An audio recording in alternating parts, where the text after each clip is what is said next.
Buenas noches, mi nombre es Cristian Jairo Jacobo Zagueri. Voy a exponerles sobre el trabajo final de la materia de valoración del rendimiento físico, partida por la maestra Alejandra Castro. Como antecedentes voy a hablarles sobre los orígenes o cuándo se inventó el baloncesto, algunos aspectos que tienen que ver con los sistemas energéticos que este requiere, así como los fundamentos básicos. El básquetbol fue inventado por Jane Naismith en 1891 en Massachusetts, en la ciudad de Springfield.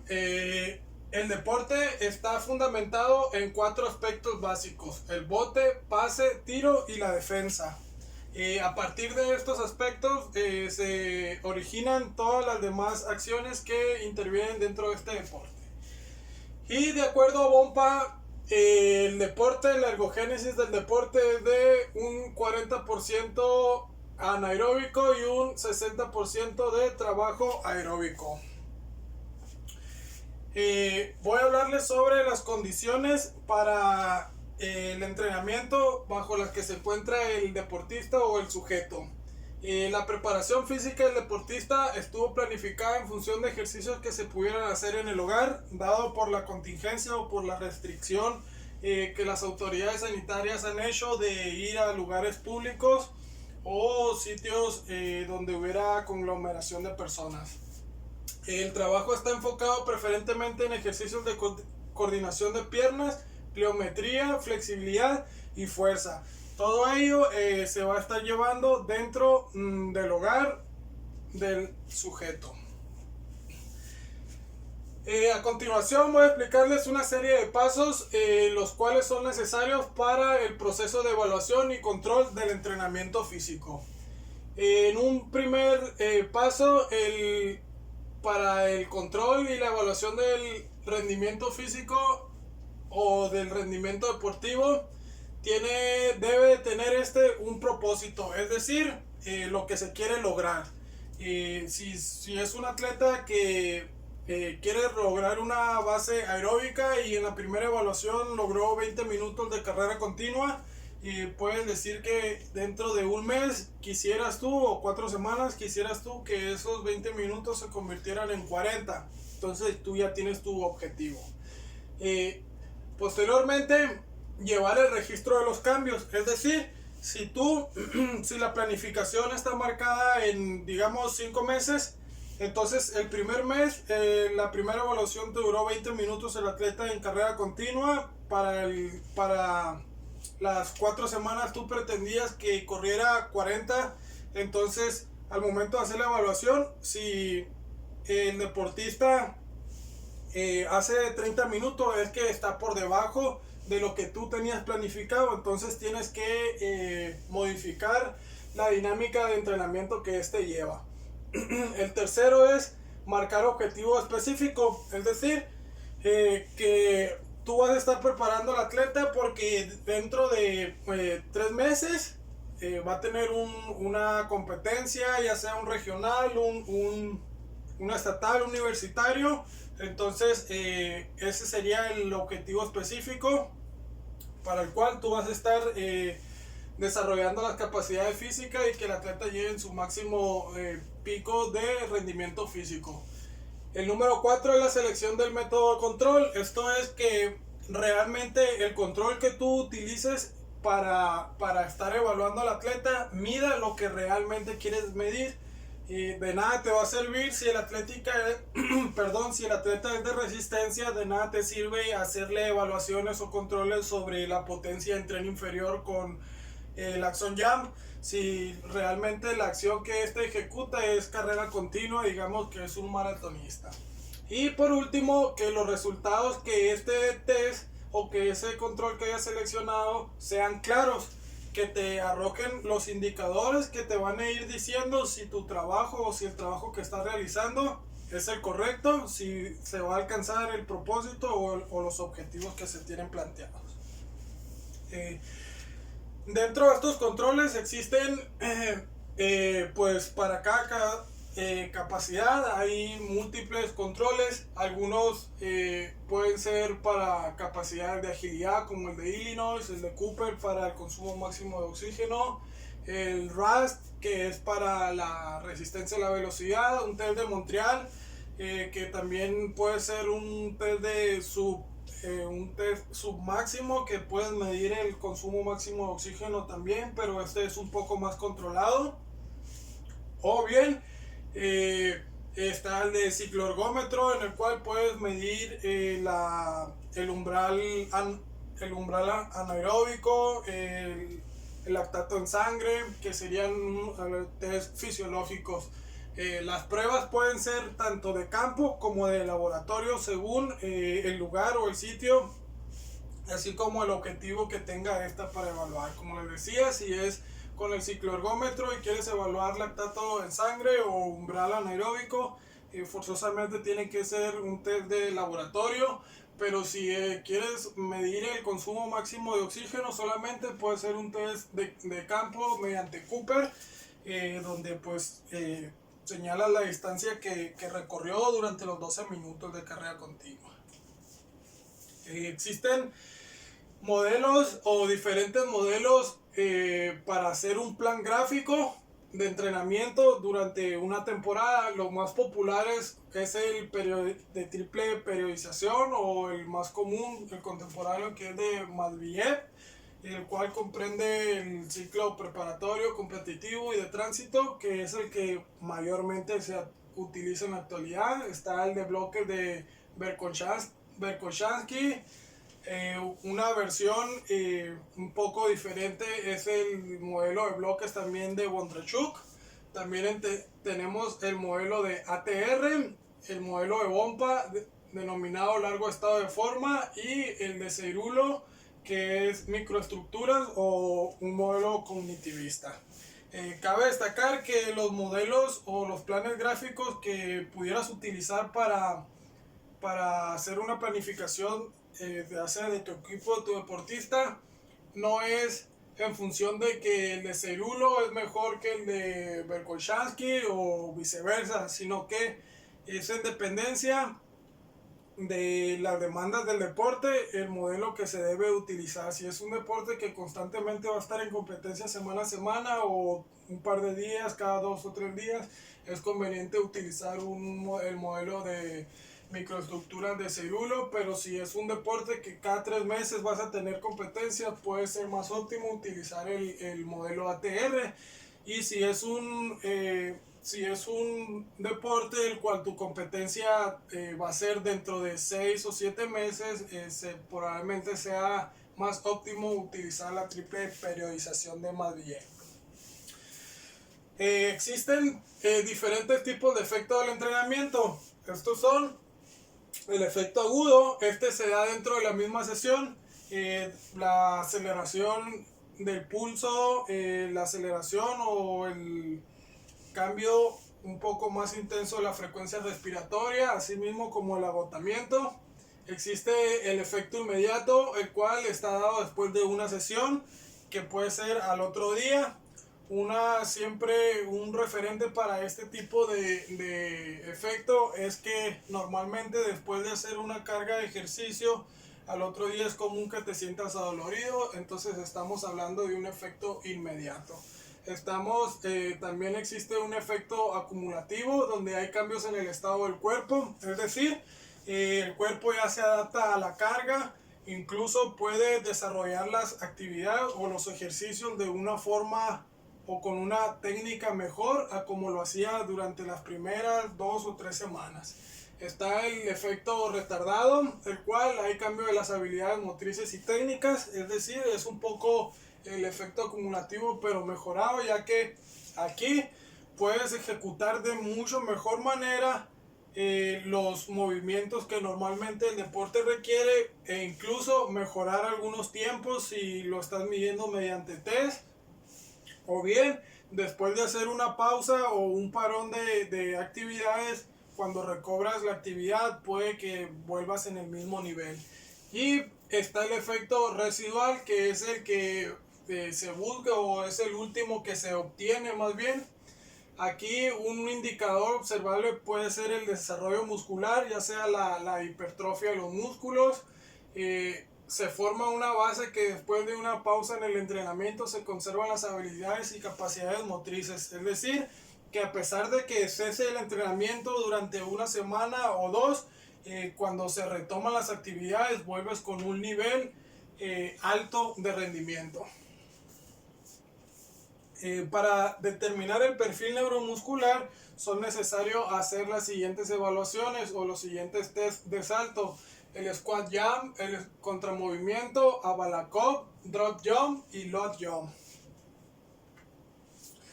La definición del problema y la justificación. El problema, como lo señalaba en un inicio, es que el entorno o la situación nos obliga a que la planificación o la ejecución de las 5 semanas de entrenamiento se lleven en la casa, con todas las limitantes que esto nos condiciona, ya sea el espacio, los implementos, la cantidad de ejercicios que podamos desarrollar. Pero a su vez plantea un reto, ya que por medio de esta crisis podemos verificar la viabilidad que tiene un plan de entrenamiento a distancia, ya sea que el entrenador de algún equipo le entregue a sus pupilos un diseño de carga de entrenamiento para que ellos lo realicen. Entonces, cuando ya vuelvan a que pase todo esto, pues verificar el impacto que pudo haber tenido y comprobar que el aspecto volitivo es fundamental en la preparación del deportista, ya que es posible que dentro del hogar o con implementos que se encuentran comúnmente en casa se pueda desarrollar una base de fuerza, pero por cuestiones de voluntad pues no se hace normalmente, se prefieren hacer otras actividades de ocio.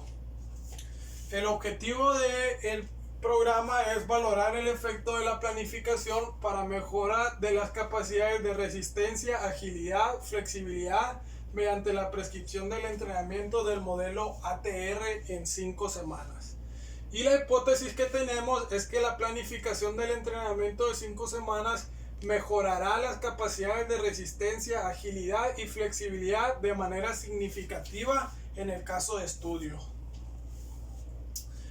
El método de investigación. El tipo de investigación es una investigación o un experimento cuasi experimental. No llega a ser un experimento puro, a pesar de que se lleve a la práctica, porque la selección del sujeto no fue aleatoria. Además, no se tiene un control absoluto de las variables, es decir, que el sujeto, al estar recluido en su casa, puede o no llevar a cabo los entrenamientos o puede o no desarrollar al 100% la sesión como se le indique. Entonces no hay alguien que le esté supervisando y que esté verificando que sí esté haciendo, controlando esa parte, vaya. Además que un aspecto también que se puede manejar es la conducta del sujeto, que no pueda hacer algunas actividades, ya sea porque el nivel de complejidad, aunque no pudiera representar un mayor problema. Y la descripción del sujeto es un deportista amateur que practica básquetbol y fútbol. Tiene un peso de 68 kilos con 200 gramos, mide 178 centímetros y tiene 26 años de edad.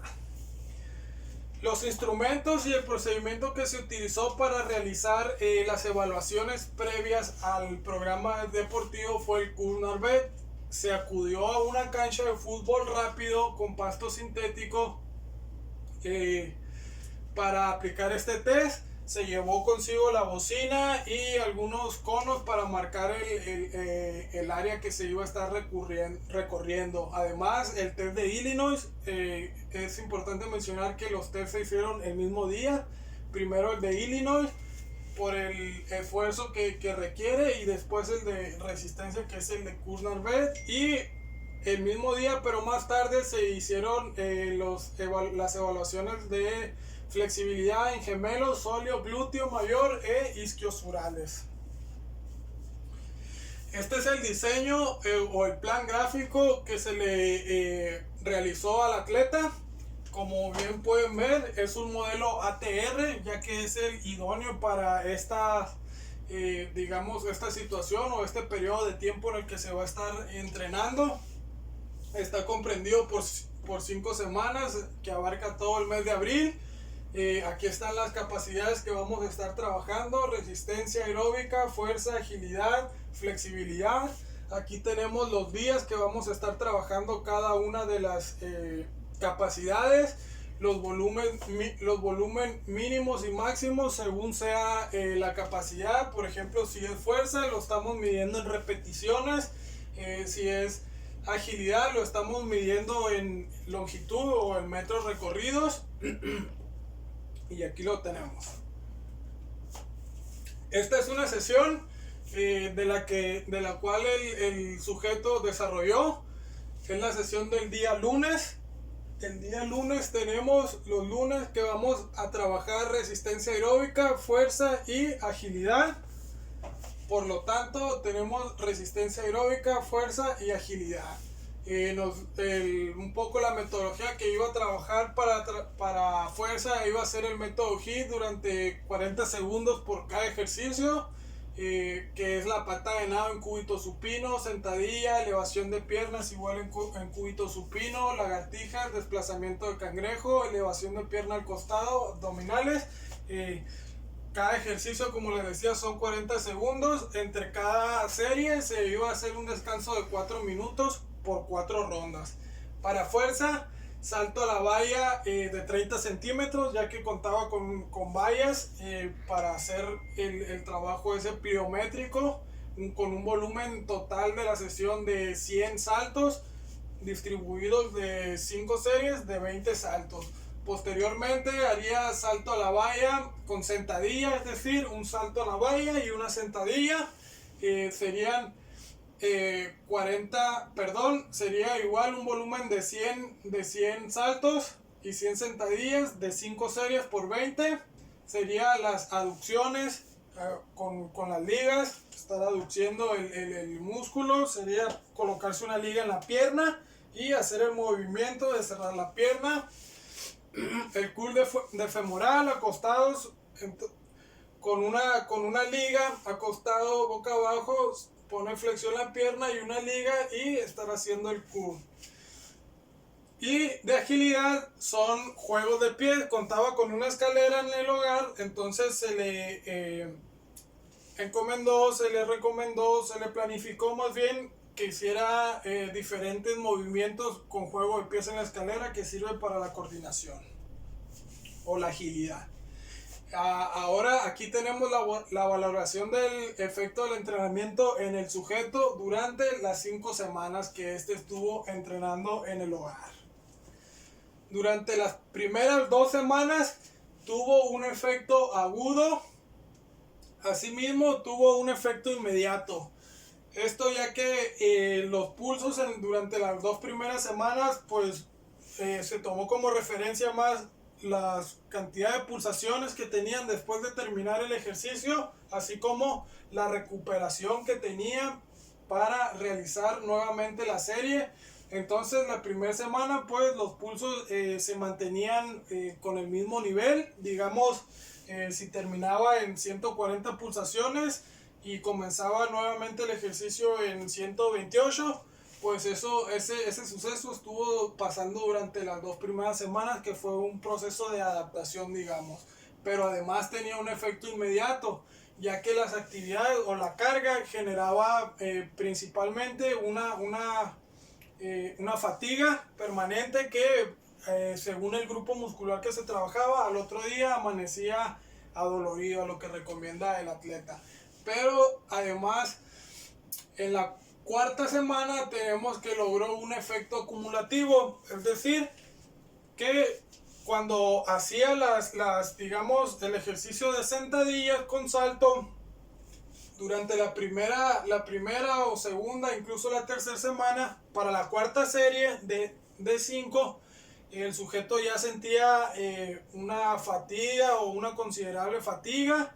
Incluso la técnica no era como recién se había iniciado los ejercicios, pero al llegar a esta cuarta semana lograba conservar la técnica durante las 5 series del ejercicio y se logró tener un efecto retardado, ya que una vez terminadas las 5 semanas planificadas del ejercicio, el sujeto tenía que evaluarse para verificar o contrastar la primera evaluación, los resultados de la primera evaluación con esta segunda. Entonces dejó pasar una semana, lo cual sugería que perdiera, digamos, el estado de forma, pero cuando se hizo la segunda evaluación, los resultados evidenciaron que hubo una mejoría durante la carga o el proceso de entrenamiento, a pesar de que tenía una semana sin que se entrenara. Aquí tenemos los valores de las pruebas que se hicieron. Entonces tenemos que el Kuznaved en la primera evaluación tuvo un 38.6 de mililitros por kilogramo por minuto, y en la segunda evaluación tuvo un progreso o un aumento que llegó al 41.6. En Illinois o en el test de agilidad tenemos que hizo un tiempo de 17.45 en la primera evaluación y en el segundo un 16.3, habiendo una mejoría de 1 segundo y fracción. Para la flexibilidad en gemelos, la primera evaluación tuvo 28 grados y en la segunda tuvo un rango de movimiento de 29 grados. Para sóleo, la primera evaluación tuvo 24 grados y en la segunda tuvo 34. Lo mismo pasa con el glúteo mayor, que en la primera evaluación tuvo 130 y en la segunda 135, y en los músculos isquiosurales hubo un rango de movimiento de 62 grados y en la segunda evaluación 64 grados. Y aquí a un costado se encuentran algunas evidencias que estas dos son realizando el test de Illinois, aquí el test de Kuznaved, y esto pues el proceso durante una sesión. A continuación vamos a hacer el análisis de la fuerza explosiva en un caso de estudio. El sujeto es un deportista de fútbol americano del equipo de Eaton. Se hizo evaluaciones a 6 sujetos, solamente que en la presentación vamos a hacer el análisis o la explicación de solamente uno. Las variables son la capacidad contráctil, capacidad de reclutamiento y sincronización, capacidad elástica, capacidad de utilización de brazos y la capacidad refleja de rebote. Para tener un estándar marcado en cuanto a las evaluaciones o en torno a un marco de referencia, digamos, para evaluar a los 6 sujetos, se sacó un promedio del resultado de cada una de estas de las variables. Entonces, este sujeto, de acuerdo a sus resultados en las pruebas, nos dice que demuestra estar por debajo del nivel del resto del equipo, por lo que se sugiere que el entrenamiento o la preparación debe estar orientada al desarrollo de la fuerza general, es decir, buscar una base sobre la cual trabajar las diferentes modalidades o manifestaciones de la fuerza. Primeramente trabajar como fuerza general y después trabajar la fuerza explosiva, resistencia a la fuerza o fuerza resistencia, como quiera llamársele. Y de esta manera podemos hacer que el sujeto se ponga según el promedio del grupo o incluso esté por arriba. Ya que el sujeto estuvo en sus promedios por debajo del grupo, aplicándosele un plan de entrenamiento enfocado en la fuerza, puede ser que el salto de mejoría sea mayor a los a sus compañeros, ya que suele ser así, donde en sujetos que se encuentran dentro de un buen promedio, aplicándosele o diseñándosele un plan de entrenamiento, la mejoría no suele ser tan notoria porque ya se encuentran en su estado, en un estado bueno u óptimo, de acuerdo a sus capacidades. A diferencia de un sujeto que está por debajo del promedio, se le aplica o se le entrena, y en una segunda evaluación puede que el margen de mejoría sea más amplio. La comparación del efecto del entrenamiento, esto es igual con los sujetos de fútbol americano. Se tomaron un par de muestras simplemente para hacer la explicación. La prueba aplicada es la resistencia o el test de Kuhn-Nagel. El nivel de significancia del sujeto fue de 0.0003, lo cual indica que se debe aceptar la hipótesis nula. El tamaño del efecto es de -0.526, lográndose un efecto pequeño según lo que indica Hopkins, Marshall y entre otros autores. Y el segundo caso que estamos exponiendo es de flexibilidad en gemelos en el sujeto número 3. La evaluación de flexibilidad de gemelo tuvo una significancia de 0.53. En base a eso se acepta la hipótesis nula. Entonces no hubo cambio significativo de flexibilidad, es decir que el trabajo o digamos el progreso que pudo haber tenido no es un trabajo o no es una mejoría notable,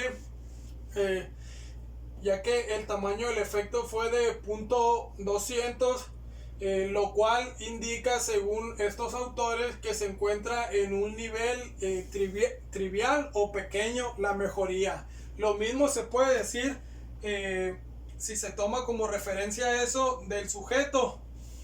En cuanto a del sujeto que estuvo a prueba o que estuvo sometido al programa, en cuanto a las capacidades de flexibilidad en los músculos, ya que generalmente después de las 5 semanas del entrenamiento que se le diseñó, en la capacidad de flexibilidad, la mejora que tuvo era de 1 o 2 grados en cuanto al rango de movimiento, a la amplitud del rango de movimiento, por lo cual es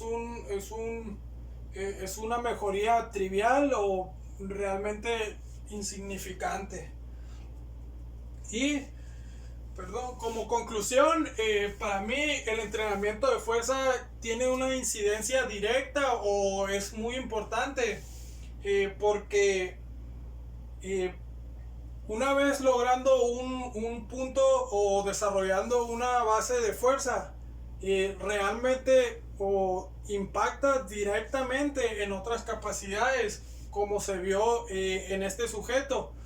Los entrenamientos estuvo enfocado básicamente en pliometría, que es fuerza explosiva, digamos, y en una base de fuerza trabajos un poco más menos explosivos, pero sí que requerían de un cierto grado de fuerza. Y cuando se hizo la segunda evaluación de resistencia y de agilidad, demostró un cambio positivo, si bien no es como la hipótesis lo planteaba significativo, pero a pesar de las limitantes, sí era un cambio, digamos, si lo ponemos como referencia, de acuerdo a las evaluaciones de Hopkins, entre otros autores, pudiera encontrarse dentro de un cambio pequeño, un poquito más arriba del trivial. Entonces, lo que me queda a mí del trabajo, en definitiva, de la materia, es que el factor volitivo es fundamental para el desarrollo de las capacidades o el desarrollo o lograr la capacidad física o el estado óptimo físico del deportista, ya que la motivación es muy importante, que el deportista pueda o quiera, siempre esté con la voluntad de estar mejorando a pesar de las circunstancias, estar desarrollando los ejercicios o los planes de entrenamiento que se le diseñan según sea los requerimientos. Ahorita en la actualidad pues era por la pandemia que se hizo el trabajo en casa, entonces se demostró que sí se puede hacer una mejoría, aunque sea desde casa, los entrenamientos con muy limitado espacio, con implementos limitados, pero se puede hacer una incidencia especialmente en la capacidad de fuerza. Y pues eso es todo, muchas gracias.